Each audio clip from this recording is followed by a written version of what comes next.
హర్యానాలో బీజేపీ చారిత్రాత్మక విజయం సాధించింది. ఊహించని విధంగా హ్యాట్రిక్ కొట్టింది. ఎగ్జిట్ పోల్స్ అంచనాలు తలకిందులు చేస్తూ ముచ్చటగా మూడోసారి అధికారం చేపట్టేందుకు సిద్ధంగా ఉంది. కౌంటింగ్ ప్రారంభంలో కాంగ్రెస్ జోరు చూపించిన ఆ తర్వాత బీజేపీ పుంజుకుంది. హర్యానాలో 90 అసెంబ్లీ స్థానాలుండగా magic figure 46. BJP magic figure దాటి అత్యధిక స్థానాల్లో విజయం సాధించింది. ఇప్పటికే 37 స్థానాల్లో విజయం సాధించగా మరో 12 స్థానాల్లో ఆధిక్యంలో కొనసాగుతోంది. ఇక కాంగ్రెస్ 36 స్థానాలకు పరిమితమైంది. 36 స్థానాల్లో 31 స్థానాల్లో కాంగ్రెస్ విజయం సాధించగా మరో 5 స్థానాల్లో ఆధిక్యంలో కొనసాగుతోంది.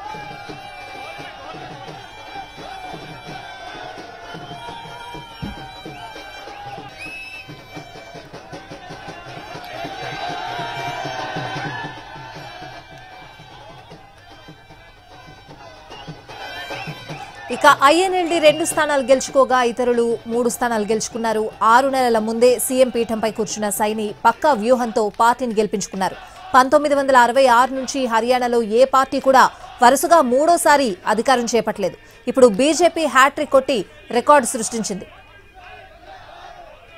ఇక హర్యానాలో ఆమ్ ఆద్మీ పార్టీకి ఎదురుదెబ్బ తగిలింది. ఆప్ ఖాతా కూడా తెరవలేదు. అరవింద్ కేజ్రీవాల్ సొంత రాష్ట్రమైన హర్యానాలో ఆ పార్టీ ఒక్క సీటు కూడా గెలుచుకోలేకపోయింది.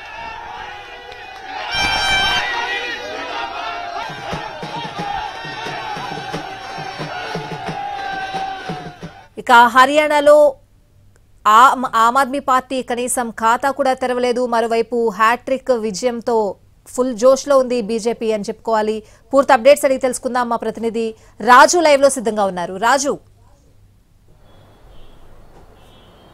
ఎస్ స్వాతి, ప్రధానంగా ఈరోజు అంటే దేశ రాజకీయాల్లోనే కొంత కీలక పరిణామంగా బీజేపీ చెప్పుకొస్తుంది. ఎందుకంటే ఒకవైపు పార్లమెంట్లో మూడోసారి గెలిచి కేంద్రంలో మూడోసారి ప్రభుత్వాన్ని ఏర్పాటు చేశాము. అదేవిధంగా ఇప్పుడు హర్యానాలో కూడా రిపీట్ అయింది. హ్యాట్రిక్ కొట్టడమే కాకుండా హర్యానాలో చారిత్రాత్మక విజయాన్ని పొందగలుగుతుంది బీజేపీ అనే విషయాన్ని వాళ్ళు స్పష్టం చేస్తున్నటువంటి పరిస్థితి కనిపిస్తుంది. సో దీని వెనక చాలా కీలకమైనటువంటి బీజేపీ నిర్ణయాలు తీసుకుంది. సామాజిక సమీకరణాలే కాదు, రాజకీయ సమీకరణాల విషయంలో కూడా ప్రత్యేక కార్యాచరణతో ముందడుగు వేసినటువంటి బీజేపీ అనూహ్య పరిణామాలతో ఈరోజు మొత్తానికి హర్యానాను ఏదైతే గెలుచుకోగలిగింది. వాస్తవానికి హర్యానాలో బీజేపీ గెలుస్తుందని చెప్పి ఏ ఒక్కరు కూడా, అంటే సర్వే సంస్థలు అయితే అసలు ఎగ్జిట్ పోల్స్లో ఎక్కడా కూడా ఒక్కరు కూడా చెప్పినటువంటి దాఖలాలు కనిపించలేదు. సో అయినప్పటికీ కూడా వాళ్ళ కాన్ఫిడెంట్ మాత్రం ఒకటే కనిపించింది. ఏ విధంగానైతే అట్లా అక్కడ ఉన్నటువంటి జాట్లు, ముస్లిమేతర ఉన్నటువంటి మిగతా కులాలు కానీ వర్గాలు కానీ ఎవరైతే ఉన్నారో వాళ్ళందరినీ కూడా ఏకీకృతం చేసి వాళ్ళ ఓట్ల ద్వారా ఈసారి అధికారంలోకి రావాలనేటువంటి ఒక ప్రణాళికను సిద్ధం చేసింది. సో దాంట్లో భాగంగానే మొదట ఎవరైతే 6 నెలల క్రితం వరకు మనోహర్ లాల్ ఖట్టర్ హర్యానాలో ముఖ్యమంత్రిగా ఉన్నారు. సో అతనిని తప్పించి కేంద్ర రాజకీయాల్లోకి తీసుకొచ్చారు. సో కేంద్ర రాజకీయాల్లో ఇప్పటికే తను ఒకవైపు ఎంపీగా గెలవడమే కాకుండా పట్టణాభివృద్ధి శాఖకు మంత్రిగా కూడా పనిచేస్తున్నారు, కేంద్ర మంత్రిగా. ఈ నేపథ్యంలో ఆయన స్థానంలో అక్కడ నయాబ్ సింగ్ సైనిని తీసుకొచ్చారు.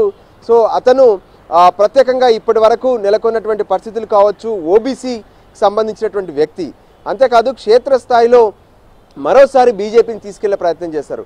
వాస్తవానికి చూస్తాం, ఎప్పుడైతే 5 ఏళ్ళు 10 ఏళ్ళు వరుసగా అధికారంలో ఉండడంతో ఖచ్చితంగా అక్కడ ప్రభుత్వ వ్యతిరేకం అనేది ఖచ్చితంగా కనిపిస్తూ ఉంటుంది. సో ప్రభుత్వ వ్యతిరేక ఓటు ఎలా ఉన్నా సరే అనుకూలంగా ఉన్నటువంటి ఓట్లను మాత్రం చీలకుండా చూసుకోవాల్సినటువంటి బాధ్యతను బీజేపీ తీసుకుంది. దానికి అనుగుణంగానే పెద్ద ఎత్తున కార్యాచరణతో ప్రజల్లోకి వెళ్ళినటువంటి పరిస్థితి కనిపించింది.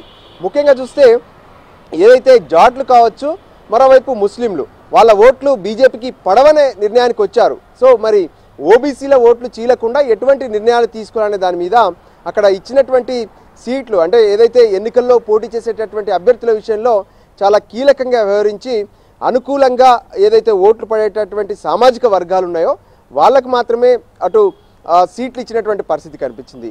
ఇక దాంతోపాటు కాంగ్రెస్ కొన్ని లోపాలు కూడా బీజేపీకి కలిసి వచ్చాయని చెప్పుకోవచ్చు. ఎందుకంటే కాంగ్రెస్ ఇక్కడ ఆమ్ ఆద్మీ పార్టీతో కానీ అక్కడ ఉన్నటువంటి జేజేపీతో కానీ ఐఎన్ఎల్డీతో కలిసి వెళ్ళలేదు. కాంగ్రెస్ పూర్తిగా కూడా కొంత ఒంటరైపోయినటువంటి పరిస్థితి కనిపించింది. పైగా ఏదైతే అక్కడ కాంగ్రెస్ పార్టీలో ఉన్నటువంటి భూపేందర్ హూడా కుమారి షెల్జాల మధ్య ఉన్నటువంటి ఆధిపత్య పోరు సైతం కాంగ్రెస్కు శాపంగా మారినటువంటి పరిస్థితి కనిపించింది. ఇంకా దానికి తోడు ఎవరైతే రెబెల్స్ ఉన్నారో రెబెల్స్ పెద్ద ఎత్తున నామినేషన్స్ వేశారు కాంగ్రెస్ పార్టీ నుంచి. సో వాళ్ళు సైతం ఎన్నో ఓట్లు చీల్చినటువంటి పరిస్థితి కనిపించింది. ఇప్పుడు 5 లీడ్లో కూడా ఉన్నారు. సో ఈ పరిస్థితుల్లో కాంగ్రెస్ అంటే ఖచ్చితంగా గెలుస్తాము అనుకున్నటువంటి హర్యానా రాష్ట్రాన్ని కోల్పోవాల్సినటువంటి పరిస్థితి నెలకొంది. పైగా కొద్దిసేపటి క్రితమే కాంగ్రెస్ ముఖ్య నేత అయినటువంటి జైరాన్ రమేష్ సైతం హర్యానా ఫలితాలను మేము అంగీకరించడం లేదు, సో ఖచ్చితంగా ఈ విషయంలో ఎన్నికల కమిషన్ వద్దకు ఫిర్యాదులు తీసుకెళ్తామని చెప్పి ఆయన స్పష్టం చేసినటువంటి పరిస్థితి ఉంది. గ్రౌండ్లో ఉన్నటువంటి రియాలిటీకి ఇప్పుడు వచ్చినటువంటి ఎన్నికల ఫలితాలకు పూర్తి విరుద్ధంగా ఉంది. సో బీజేపీ కావాలనే ఫలితాలను తారుమారు చేసింది అనేటువంటి ఆరోపణలు కూడా ఆయన చేస్తున్నటువంటి పరిస్థితి ఉంది. కానీ ఇక బీజేపీ మాత్రం పూర్తి స్థాయిలో జోష్లో కనిపిస్తుంది. మరికొద్ది సేపట్లో ప్రధానమంత్రి దాంతోపాటు పార్టీ జాతీయ అధ్యక్షుడు జేపీ నడ్డా, మరోవైపు బీజేపీ సీనియర్ నేతలు కేంద్ర మంత్రులందరూ కూడా బీజేపీ జాతీయ కార్యాలయానికి రాబోతున్నారు. సో సంబరాలు అయితే అంబరాన్ని అంటేలా నిర్వహించాలని బీజేపీ ప్లాన్ చేస్తుంది. ఎందుకంటే కేంద్రంలో 3వ సారి అధికారంలోకి వచ్చింది ఎన్డీఏ. ఆ తర్వాత ఇప్పుడు ప్రత్యేకంగా హర్యానాలో కూడా 3వ సారి ఆ అధికారాన్ని చేజిక్కించుకోవడం. వాస్తవానికి హర్యానా చరిత్రలో ఏనాడు కూడా ఇటువంటి పరిస్థితి కనిపించలేదు. ఎన్నడూ కూడా ఓటర్లు వరుసగా 3వ సారి ఏ పార్టీని కూడా గెలిపించినటువంటి దాఖలాలు కనిపించలేదు.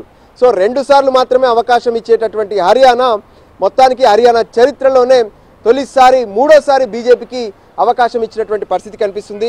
సో దానికి అనుగుణంగానే బీజేపీ ఈరోజు ఒకవైపు ప్రజలను ఉద్దేశించి హర్యానా ఓటర్లను ఉద్దేశించి భారతదేశాన్ని మొత్తం కూడా ప్రజలను ఉద్దేశించి ప్రత్యేకంగా ప్రధాని నరేంద్ర మోడీ ప్రసంగించబోతున్నారు.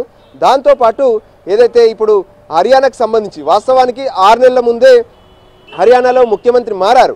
అయినప్పటికీ కూడా బీజేపీ మళ్ళీ ఏదైతే కొత్త ప్రభుత్వాన్ని ఏర్పాటు చేసేటటువంటి సమయంలో ఖచ్చితంగా పార్లమెంటు బోర్డు నిర్ణయం తీసుకోవాల్సి ఉంటుంది. ఎవరిని అక్కడ ముఖ్యమంత్రిగా కొనసాగించాలి, ముఖ్యమంత్రిగా ఎవరిని అక్కడ బాధ్యతలు అప్పగించాలనే దాని మీద.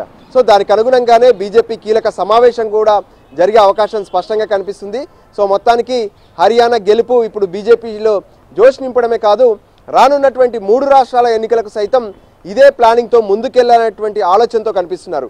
మహారాష్ట్ర, దేశ రాజధాని ఢిల్లీ, దాంతోపాటు జార్ఖండ్, ఈ 3 రాష్ట్రాలకు సంబంధించినటువంటి ఎన్నికల్లో కూడా సామాజిక సమీకరణాలతో పాటు రాజకీయ సమీకరణాలను కలిపి ఆ ఓటర్ల దగ్గరికి వెళ్ళడం, అక్కడ ఉన్నటువంటి పరిస్థితులన్నింటినీ కూడా తమకు అనుకూలంగా మార్చుకోవాలనే ఆలోచనతో బీజేపీ స్పష్టంగా కనిపిస్తుంది. Right Raju, thanks for the updates.